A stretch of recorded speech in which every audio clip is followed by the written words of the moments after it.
美国1月13日星期一，首先来看洛杉矶市火灾的最新通报情况。在今天的记者会上，洛杉矶执法官员讨论了在野火期间所进行的逮捕行动。目前相关的逮捕总数已来到了14人。Robert Luna, Sheriff of Los Angeles County. Regarding our deployment, we still have well over 1,000 of our Los Angeles County deputies out there working on 12-hour shifts. We have 172 California Highway Patrol officers. I'd like to thank the commissioner who was with me yesterday, Sean DeRee, for all of his assistance. I also want to thank Major General Beavers. I was with him as well, and he has fortunately been able to increase the amount of National Guard assistance that he is giving us to up to 600. And he told me yesterday if we need more, we can ask for more, and we are strategically looking at that, analyzing it, and we'll ask as needed. Evacuations, we have approximately, and this is some good news because it's dropped, we have over 92,000 people who are under evacuation orders and approximately 89,000 people who are under evacuation warnings. I want our community to know this, and Chief Maroney did talk about this for a second. In every conversation we're having about evacuations, warnings, whether they're going to implement them or take them away, the conversation about repopulation is on all of our minds. I know that we are attending, staff's attending community meetings, whether they be out in the Palisades Fire area in Malibu for us at LA County Sheriff's, in the Altadena area. We are hearing our community loud and clear, and we want to get you in there as soon as possible. But I want to reiterate what is holding us up. This is very important. We are still, for the Altadena area, we are in the third day of grid searching. It is a very grim task, and we, unfortunately, every day we're doing this, we're running across the remains of individual community members. That is not easy work, very sad to report, and I believe that work is not only going to continue, but I believe will continue to find remains. So please be patient with us. People are saying, I just want to go look at my house and I want to see what's left. We know that, but we have people literally looking for the remains of your neighbors. Please be patient with us. There's a lot of hazards in the area still. The area has not been rendered safe. Please be patient with us. And then we have the potential of crime scenes. And I'm not saying that's what it is. I'm just saying we have to think ahead because we can't go back from that. So please be patient with us. The curfew is still in effect, 6 p.m. To 6 a.m. for specifically the mandatory evacuation areas in both the Palisades impacted area and the Eaton Fire impacted areas. Those are subject to change depending on need, one way or another. We understand, again, that people want to go back, but it is dangerous to do so, and we will not put anybody's safety at risk. I want to talk about arrest for the LA County Sheriff's area. Overnight, we had several other arrests. It brings it up to a total of 34 in our geographic area. We have 30 in the Eaton Fire area, and we have 4 in the Palisades area. Last night, specifically, again, for LA County Sheriff's jurisdiction, we arrested 4. 2 were for curfew violations. 2 were arrested for 1 drone incident. To my knowledge, we have now had 2 specific drone incidents that have resulted in 3 arrests. So as I talk to our community again, if you do not have business in the evacuation areas, do not go there. Please, you're infringing upon the work that our first responders need to attend to. And I do want to say, when I talk about these arrests, I want to clarify not all of them are for burglary or looting or for curfew violations. But it is very important when I say stay out, we are arresting people who are not supposed to be there, who do not live there, who are in possession of narcotics. We've arrested several with guns. And yeah, I'm going to tell you something.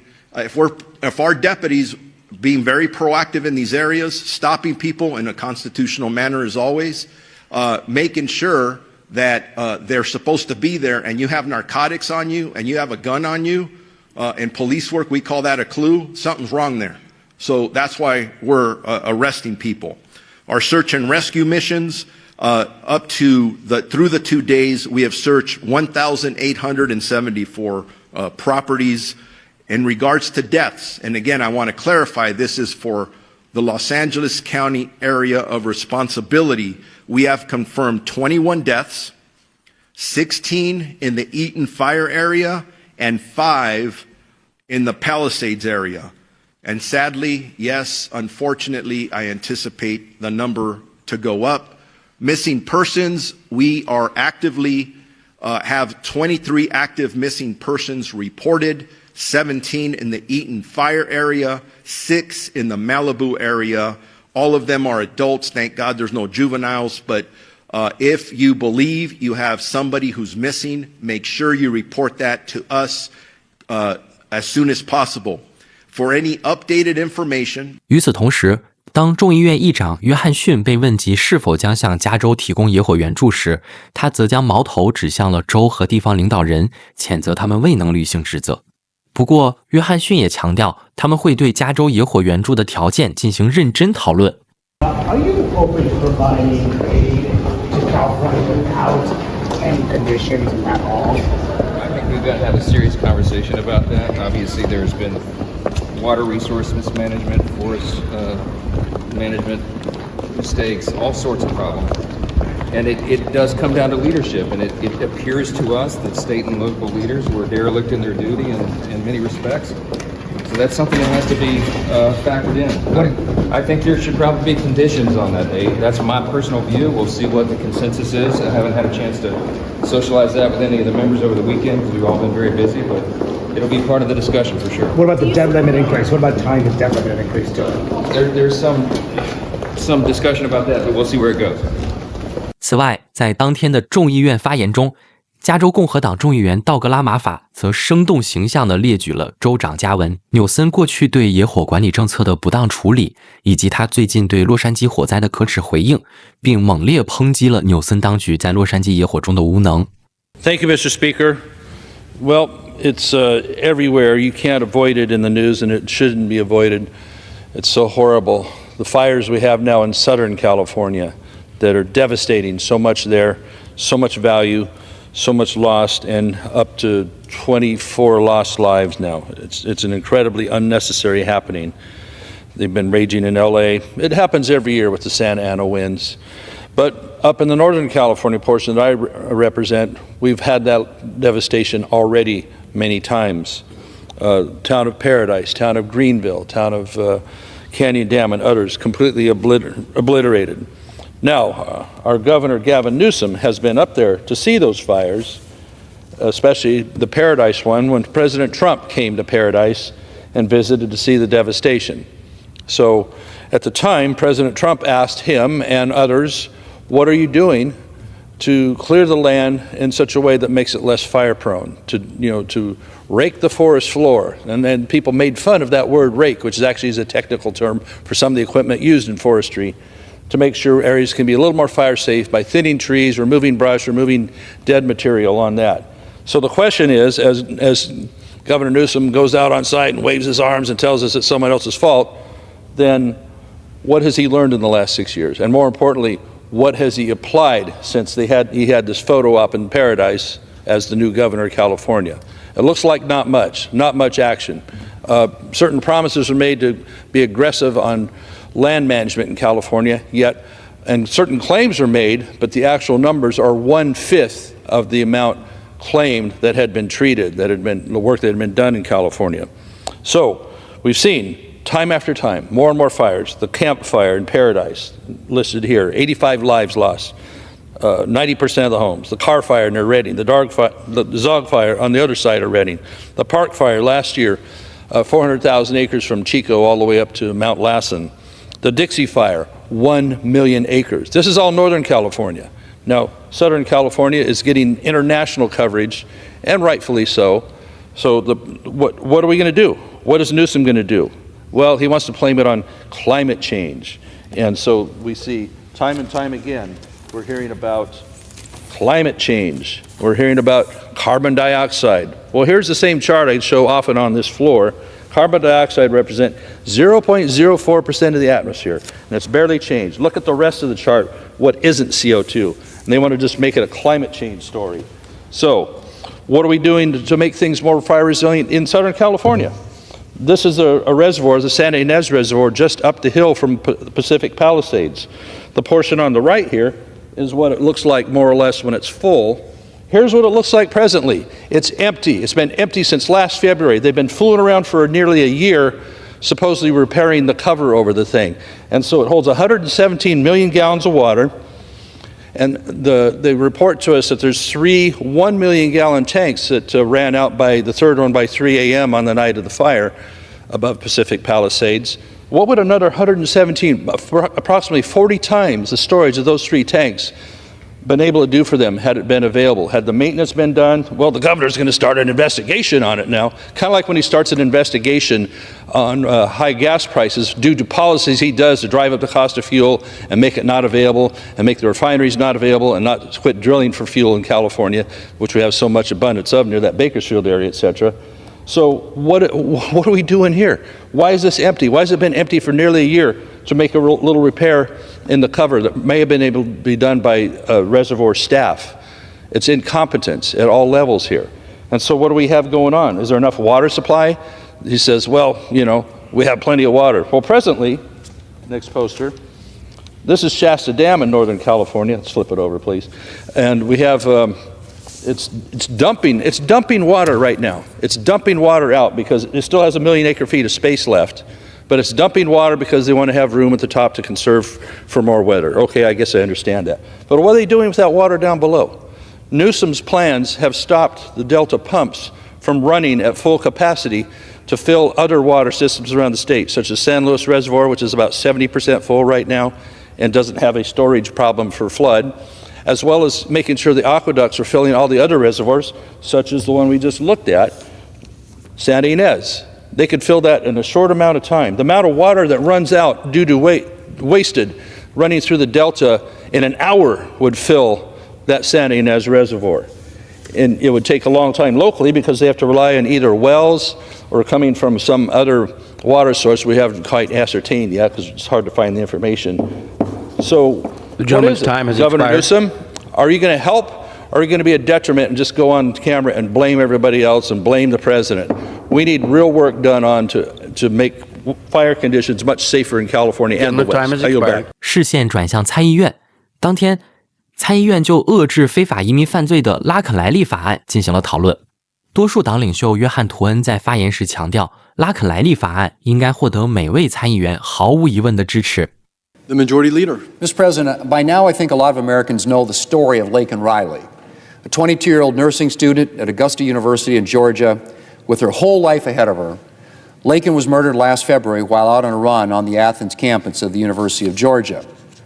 Her killer was arrested the next day, and it quickly became clear that he should never have had the opportunity to get near Laken Riley because he should never have been in the country in the first place. Laken's killer had entered the country illegally, been released into the interior, and had subsequently been arrested in New York City and later issued a citation for shoplifting in Georgia a few short months before Laken's murder. After his New York City arrest, he was released before Immigration and Customs Enforcement could issue a detainer, a request that police hold an individual so that he can be taken into immigration custody. And so this individual here in the United States illegally and subsequently involved in 2 crimes was free on the University of Georgia campus last February when Laken Riley went running. Mr. President, it's already a problem that we are releasing huge numbers of individuals here illegally into the interior of the country. It is unthinkable that an individual like Laken's killer would be released back into society. Laken's killer should have been detained long before he had a chance to get near her last February. Mr. President, shortly after Laken was killed, Senator Katie Britt, together with Senator Budd, introduced legislation that would require Immigration and Customs Enforcement to detain individuals charged with theft, burglary, or shoplifting. It's a common sense measure that should be an unquestioned yes for every senator. And I'm very pleased that the Senate is finally taking up this bill after Democrats blocked a vote on it last year. The fact that 33 Democrat senators voted in favor of moving to the bill on Thursday was an encouraging sign that at least some Democrats might be serious about wanting to work with Republicans to address border and immigration security.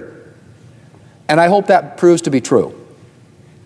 It would be incredibly disappointing if Democrats moved to the bill simply to attempt to load it down with poison pills or unrelated measures. This is not, I emphasize not, a comprehensive immigration bill. It is an attempt to right one wrong: the fact that individuals already here illegally who have been charged with various property crimes are not required to be detained by Immigration and Customs Enforcement.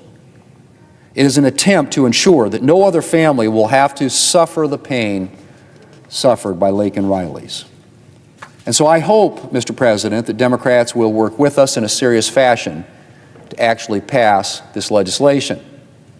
Mr. President, after 4 years of chaos at our southern border under President Biden, there's a lot of work to be done on both the immigration and border security fronts. The kind of unchecked illegal immigration that we've experienced at our southern border under President Biden serves as an invitation to terrorists, criminals, and other dangerous individuals to enter our country.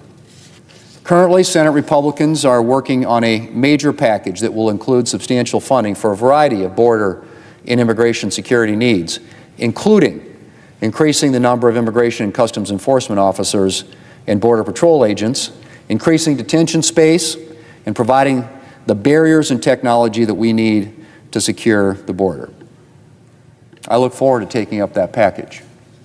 In the meantime, however, we have a bill before us today that will address one problem in current immigration law and perhaps prevent other families from suffering the pain that Laken Riley's has suffered.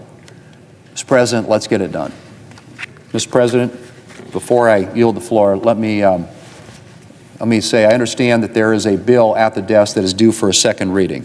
最终，拉肯莱利法案在参议院顺利推进，但仍有待进一步的辩论和审查。On this vote, the yeas are 82, the nays are 10. The motion is agreed to.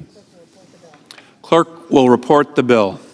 Counter number 1, S5, a bill to require the Secretary of Homeland Security to take into custody aliens who have been charged in the United States with theft and for other purposes. Mr. President. The Majority Leader of the United States Senate. Mr. President, I call up Ernst Amendment number 8. Clerk will report. Senator from South Dakota, Mr. Thune, for Ms. Ernst, proposes an amendment numbered 8. Mr. President, I ask that the reading be dispensed with. Without objection. I ask unanimous consent that the Senate be in a period of morning business with senators permitted to speak therein for up to 10 minutes each. Without objection.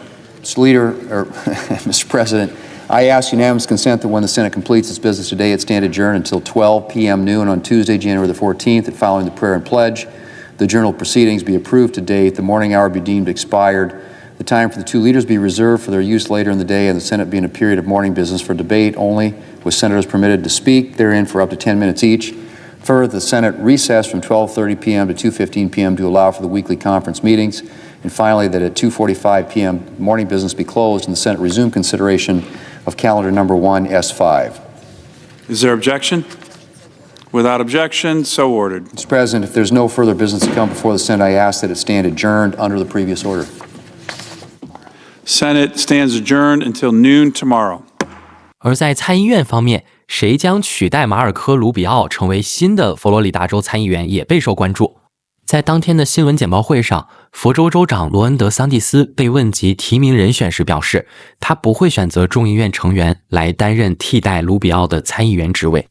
Told one of my colleagues this morning that he had an excellent call with you and your team yesterday related to several issues that are important to you.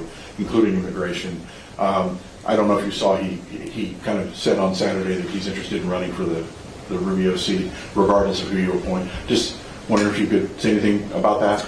Well, we're going to make an appointment in very soon. I mean, we have, up until January 20th, where we will not have a vacancy. I anticipate a vacancy occurring on the afternoon of the 20th or no later than the 21st. So we'll have somebody ready to go on that.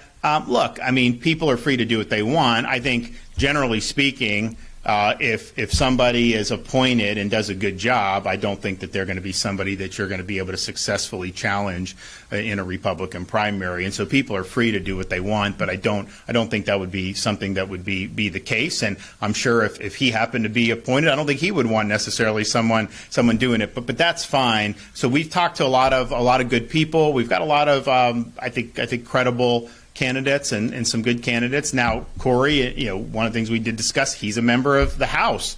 And, you kind of remember election night, Republicans were giddy. You see Trump win in these swing states. Then kind of the dust settles and you're like, we lost seats in the U.S. House. How the heck did that happen? And part of it, I mean, California took them 30 days to be able to determine some of those elections, but that just is what it is. But Republicans lost seats. So they have 220 duly elected Republicans. We have Florida, 1 is vacant. So they started the Congress with 219. On January 20th, you're going to have 217 to 215. And so when you talk about Corey, Kat Kamak, honestly, she's a fighter. She's really, really good, really strong. I think she's got a great record. I spoke with her the other day.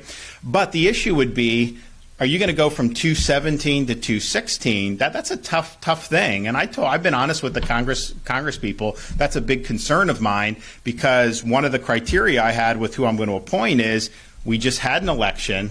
President has a mandate. I want you to help facilitate that. I don't want you to be sand in the gears. I mean, as long as he's focusing on the things he campaigned on, you got to be part of the team, and you got to help deliver that.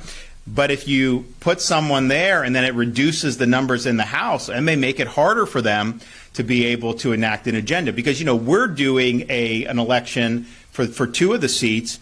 But that's not till April 1st, and part of that's just the way between federal and Florida law. If they wanted to do it quicker, what they need to do is maybe just have one election with no primaries, because when you do the primary, you got 45 days for that, 45 days for the general, just for military absentee overseas. That's not even counting qualifying, all these other things. So they're going to be at 217 on January 20th, which means if all the Dems are no, if they lose one Republican, then they can't. If you had 216, 215, because I appointed someone in the Senate, then if you lose one Republican, then the Dems would actually have a one seat majority. So that's just a big practical concern. It's not anything that any of these guys have any control over. It's not their fault, but that's just the reality that we're dealing with. I don't want to do anything to inhibit getting the agenda accomplished. And even though the appointment is for a Senate, if that ends up impacting what the U.S. House is able to do. And by the way, I mean, if it wasn't for Florida,